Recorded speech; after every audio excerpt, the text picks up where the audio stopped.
Hello and welcome back to the KCC channel. I'm Rob and I hope you are having a wonderful day today. Today we're jumping into some malicious compliance. Before we start, if you're new here, make sure to hit that subscribe button. It's completely free and you can always change your mind later. Now, I'm told I'm not allowed to offer you cookies anymore, but if you stick around, there might be some cake in your near future. Alright, our first story today comes to us from KinCar66, pissing off the base commander. Let's jump right in. When I was 20, I got drafted into the army. I live in the Netherlands and this happened in the 80s. I got trained to be an ambulance driver, 2 months of general training and how to drive a Land Rover, and 2 months of medical training. After that, I was ready to take on any medical emergency that came my way. After my training, I got placed in a staff support platoon, a mismatch of different roles that are there to support the higher army staff in whatever they need. Make coffee, admin, drive them around, tech support, etc, etc. I was their ambulance driver. I was probably helpful when we were at war, but they had no use for me during peacetime. After I got settled on the base where I got stationed, I was called in by my lieutenant, telling me I had been volunteered to work at the small local military post on our base. I was okay with it as it gave me something to do during the time I had to serve in the army. It was a small post with a clinic, 1 permanent doctor, and 1 drafted right out of medical school, and several other grunts like me. Downstairs was our clinic and a few rooms to treat patients. Upstairs, about 12 beds for patients who were sick, but not bad enough that they had to go to a real hospital. We worked at the clinic and took care of the patients upstairs. And maybe 2 to 3 times a week, I had to pull out with the ambulance we used. More often than not for a planned trip to transport a patient to or from an actual hospital. I started with the rank of soldier, and I was expected to end my 1-year career at the rank of corporal. As you can imagine from the title, that never happened. I did not hate working at the post. On the contrary, I actually felt I did something useful. And while I was stationed at the post, I learned many practical medical skills, having other soldiers to practice on. But it was a waste of my time. I wanted to start my career in IT, and this was holding me back. I also did not care much about the hierarchy or ranks. I respected my fellow army men and women for who they were, their actions, and how they treated others, not by the number of bars, stars, or stripes. And being an actual medic on our base, I got away with that. We had no roll calls, and I slept in a 2-person bedroom instead of the 12-person one my platoon mates had to use. No inspections, no military training, and wearing white instead of green. Anyways, to the malicious compliant. I was tending to a patient at the clinic. He and his buddy had walked into a door, their words, and it had a glass window that shattered and cut them both up. One pretty bad, and he was treated by our doctor in one of the rooms as he needed quite a few stitches. I had to stay in the clinic, and as the other soldier only had minor cuts, I treated him on the spot as no other medical staff was available at that time. The slightly larger cuts I glued shut. For others, a band-aid would suffice. He was sitting in one of the chairs and I was on one knee in front of him taking care of a cut on his leg as I heard somebody walk into the clinic. Without looking up as I was holding a glued cut together with my fingers until it had set, I politely asked to please have a seat and that I would be right there. "Do you know who I am? I'm the base commander, Colonel so-and-so." Yes, he actually said that. I can still hear it in my head 35 years later. His booming, indignant voice, full of air of how important he was. I was not impressed at all, mostly annoyed by his attitude and told him, "Congratulations, please have a seat and I will get to you once I finish treating the cut I was working on." That was not what he wanted to hear, and he started chewing me out. Finally, I was done with the cut, let go of my fingers and got up. Ignoring his barrage, I asked him how I could help. "I need to speak to the doctor. I have an appointment." Okay, not an emergency. I explained to the colonel that the doctor was treating a patient who needed urgent medical attention and that he will have to wait till the doctor finished his treatment. He has none of it and tells me he does not have the time to wait. Then he orders me to tell the doctor that his 3 p.m. appointment is waiting for him. I knew the doctor would drop everything and be running to the colonel if he got wind of who it was that was waiting for him. He did not have much of a spine, and his career was primarily based on the colonel's input and assessment of him. But the colonel had given me an order, and I had to do it. So I went to the treatment room and put my head in. The doctor was busy stitching up the more injured soldier, and I complied with the colonel's order. "Doctor, your 3 p.m. appointment has arrived." The doctor, not realizing or remembering who the 3 p.m. appointment was, told me irritably to have the patient wait till he finished, and that it could be another 5 to 10 minutes. He repeated what he had told me several times before, to only disturb him for emergencies. I go back to the colonel and tell him that the doctor is still busy treating the patient and would be available in about 10 minutes. The colonel was not happy and told me to go get the doctor now. I told the colonel I had explicit instructions to only disturb the doctor in case of an emergency, and that his appointment was not an emergency. He would have to wait. He grumbled, but in the end sat down till the doctor arrived, and he started berating the doctor about how precious his time was and how he had made him wait. The doctor apologized and almost groveled as they moved into the doctor's office. I had to go upstairs for something, and the colonel had already left after I got down. I did get a good ear washing from the doctor, telling me I should have mentioned to him that it was the colonel who was waiting for him. I argue that it should not matter who was waiting if he was treating a patient who was bleeding all over the place, and that he told me himself that he could only be disturbed for emergencies. I never got that promotion to corporal or even soldier first class, still worth it. Down in the comment section for this one, there's one from a user called Night Otter. It says, "No matter how low their rank, a medic treating a patient outranks any officer, unless they are there to tell you there's someone who is even more injured or ill." OP responded to this comment and said, "That is probably why I never officially got reprimanded, though it was more that I morally felt in the right than caring about official rules. I was 20 and he thought he could bully me because of his rank. Not happening." You know that colonel is one of those people that takes that same attitude in their civilian life as well as their military life. He's one of those people that has his head so far up his own butt that he could lick his nostrils clean from the inside. And you definitely know if he's married, his wife is one of those people that wears his rank like a badge of honor. Can you tell I live in a military town? Anyway. Our next story today comes to us from SadowSon. Why yes, I'd love to convert a 10-minute task into a 3-day project. Let's jump right in. Alrighty lads, this has been a chuckle in my team, and I think enough time has passed for me to finally post it. I work in the events department for a large company. Projectors, microphones, computers, etc. If it's required for an event, then we handle it, and it probably passes through my workflow for helping to organize. My department also handles catering for events. While it's not my team specifically, we work side by side. The associate director runs the catering and event coordinators. My manager only runs the AV side and doesn't report to the associate director. Don't ask, it's a messed up organizational chart that nobody can make sense of.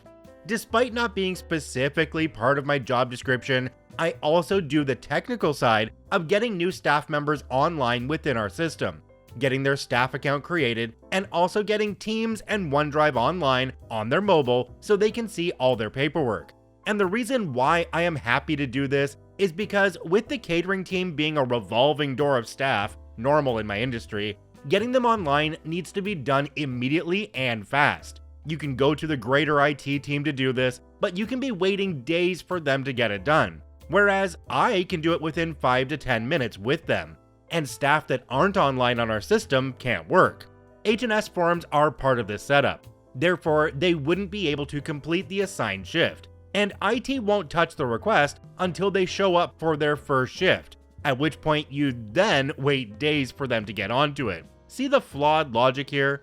Note, setting up a new account also involves setting up their personal work email, group email access, system permissions access, and to a limited extent, their access card swipe permissions. Normally, this would be done by the security team, but 10 years at a company really comes with its perks of being connected to the right people. And when you want to get something like this done fast, it's often easier for one person with permissions to do it as opposed to multiple people in their own workflows. Second note, if you're asking why a rotating door of catering staff needed personal work emails and group work emails, this account setup is supposed to encompass more than just them. Alright, enough setup, on to the story. Recently, my boss has thrown another bout of trying to micromanage the heck out of my team. We all hate it, but I guess we can just ride this wave out again. the associate director asked me to go to one of our other offices on the other side of the city to set up a group of new staff in one large batch order. My own manager looked at the request, got one of those time for some micromanagement shenanigans faces. Hey boss, associate director wants me to go to the other office to set up some new staff in the system next week on Friday. Nope. I need you here in case something happens, OP. Very busy day on that day. There's nothing on the roster for that day, and I'd still be available remotely. Just write the associate director a document about how to get people set up in the system, and he can do it himself. Are you sure? I do it fast because I'm trained on the system, and he doesn't. Including travel, I'd only be gone for about 3 to 4 hours. Writing the document on how to get someone set up in the system would take much longer. Write the document and put everything he needs to know in it. It only needs to be what? Half a page? Can't be that hard. Everything? Alright. Cue malicious compliance. What my boss expected was a half-page instruction manual on getting a new account created within the system. I don't think I could have kept it that short even if I tried. What followed was a 3-day project writing out the instruction manual for how to get someone set up in the system, which comprised of 34 pages, not half a page. Large portions of it are troubleshooting steps, accounting for different models of phones, and likely fixes when they do weird things. iPhones are great because they work. The infinite variations of Android phones can sometimes throw up strange errors either on the system or within the phone itself. Most of the information in here was collective knowledge I'd built up over the years, as well as who else to phone in IT for the most outrageous issues that had to be resolved that I didn't have permissions for, and who could generally do it immediately. I warned the associate director that this was going to be a very large technical manual, and he should probably read it before heading to the other office. Isn't it half a page? My boss said to put everything in it. Oh no. What followed was the associate director attempting to take somewhere between 10 to 20 people through this very technically written manual about getting someone set up in the system. To anyone not technically inclined, it could have all been in a different language for all they could understand it. After 30 minutes, he called me, put me on speakerphone and camera to the new staff, and said, just do it. Sitting at my computer, I spent the next 40 minutes getting everyone online. Technical support over a phone can be straining, you all know what I mean. And they were fine to start their shifts. Finally, the associate director asks me something in private afterwards. OP, did it need to be this complicated? Actually, I summarized some sections to make it easier. Didn't want to make it difficult for you, wasn't the intention. But my boss told me to write down everything, so I did. Good to know, thanks. Following the weekend, I was notified that when I was requested to go get a new staff member set up, I should find a time that I am available to go and do it, irrespective of other tasks. Not sure what happened up top, but I think my boss got a very heavy smack for it. OP, destroy that manual as quickly as you can. Make sure nobody else has copies of that, because you've just told them how to do your job. Yeah, it's 34 pages long, but somebody else could learn that very quickly. If you're getting up higher in the pay scale, your job could be in jeopardy now. Mind you, you did say this was only a small part of what you do, so I could be completely wrong on that, but I just don't think that there should be a full manual of exactly what somebody does in their workplace, because unfortunately that full manual makes you expendable. Our last story today comes to us from intrepidshe. They refused me an office, I complied, they regretted it. Let's jump right in. I got my first grown-up job while I was finishing my bachelor's degree. I was just getting started in a highly technical and emerging field. Very few people back then were doing this kind of work, and I seemed to have an aptitude for it, which is probably why I got a job before I had any credentials. The department I was hired for was brand new and had the potential to take customers from other departments while also generating new business.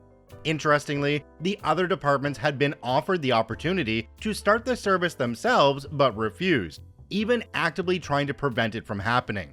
That's the reason I ended up in a malicious compliance situation. The leaders of all the other departments conspired to prevent me from getting an office. I didn't understand it at first because at that age I didn't imagine professionals did petty, immature things. When I realized what was happening, I knew they'd get exposed if I went along with it. So I happily did my job wherever I could find a place, which often ended up being in the mailroom, where lots of people would notice. I hope maybe the leaders would start to feel guilty or annoyed and change their minds, or they'd be caught by their bosses. Either way, problem solved for me without a fight. Little did I know how well it would go. I started to be well liked by a lot of the leaders because I helped them with their computers.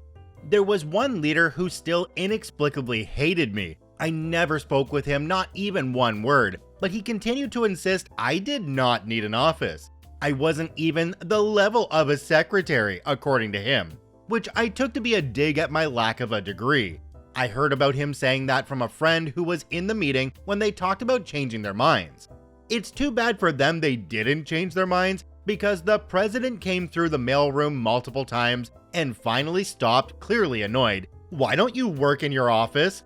That was my golden moment. I had complied politely with not having an office. I sweetly told the president, "I don't have an office." "What? Why not?" "There isn't room, no space available." "According to whom?" "Mr. So-and-so." "But you've been working here for what, 3 months? They could have found a space for you by now." Ooh, the president was beet red at that point. I just smiled and said, "My understanding is there is no space." The president literally stomped upstairs to the offices of Mr. So-and-so. I distinctly heard the yelling from downstairs. People outside probably heard it. The president came and brought me upstairs to the conference room where the leaders were all seated looking down. There was a pile of keys on the table. I was afraid at that point. Was she having me pick someone's office to take? While that might have been sweet revenge, it wouldn't have been good for my working relationships with any of them. But no, she handed me a key to the conference room and said, "This is your office." She scooped up the rest of the keys, which I learned later were all their copies of the key to the conference room, and said, "Your office is the largest office on campus, even bigger than mine. Enjoy," and she walked out. That was probably the best mic drop moment I've ever seen in my life. And the story ends with my compliance not only winning me that office, but all the other leaders, except Mr. So-and-so, becoming great colleagues. OP added an edit follow-up onto this story. It says, "I mentioned in the comments that there was another chapter to this story that I guess sort of puts a bow on it. One sunny day, about 6 months later, Mr. So-and-so passed me on the stairs outside the building. I was leaving and said good morning to him. We were the only 2 people, or so I thought. I wouldn't pass by a coworker like that without a polite greeting. I was in my office quietly analyzing some data about an hour later when once again a furiously red-faced president stormed into my office. I swear she was 12 feet tall in her anger. She demanded, "What is going on between you and Mr. So-and-so?" My heart was racing at probably 150 beats per minute, and I couldn't comprehend her question. "What do you mean? What's going on? I have no idea what you're talking about." I started to imagine she was accusing me of having a relationship with the man, and just, ew. She said she wanted to know why he just said what he said about me. I was flummoxed. "I'm sorry, I still have no idea what you're talking about. I never have more than a greeting to say good morning worth of conversation with Mr. So-and-so. I can't think of anything whatsoever he would have to say about me." She told me that my sibling had just burst into her office raging about Mr. So-and-so. Turns out when I walked by him and continued on, the next person he encountered was my sibling, but he did not know that. We both worked for the same company, but I was married and we had different last names. If he bothered to get to know me at all, he would have known that. He walked right up to my sibling and said, "There goes a bee with her head up her butt." He assumed, I guess, that everyone else hated me too. He barely knew my brother, but felt comfortable saying that. So my brother walked right into the president's office, interrupting a meeting, and repeated what Mr. So-and-so said. The president assumed I was aware, but my brother hadn't gotten to me yet, and I didn't realize just how much Mr. So-and-so hated me. I told the president I genuinely didn't believe it was really about me. It couldn't be because we never spoke. It had to be about what I represented, which was a major change to the organization. She walked to his office, then more yelling ensued. Pretty soon, they were back in my office. He apologized, and I repeated what I told the president, that I didn't believe it was really about me. Mr. So-and-so agreed.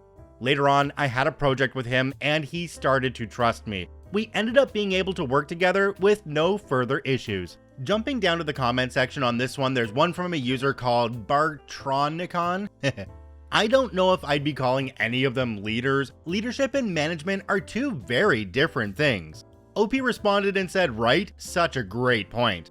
Unfortunately, in the corporate world, a lot of people get moved up into positions that they're really not ready for just because they've been with a company for a very long time, and people higher up think, well, we need to promote somebody, so let's put this person who's doing a great job in their current role into that one because they can handle it, right? Yet they have no idea that that person can't manage a broom closet. Also, just wanted to mention that when OP said, I didn't imagine professionals did petty, immature things, the first time I read that, I actually laughed out loud. The corporate world is all petty. Check out all 3 OPs linked in the description down below. I thank you for watching. I hope you have a wonderful day, and we'll see you tomorrow.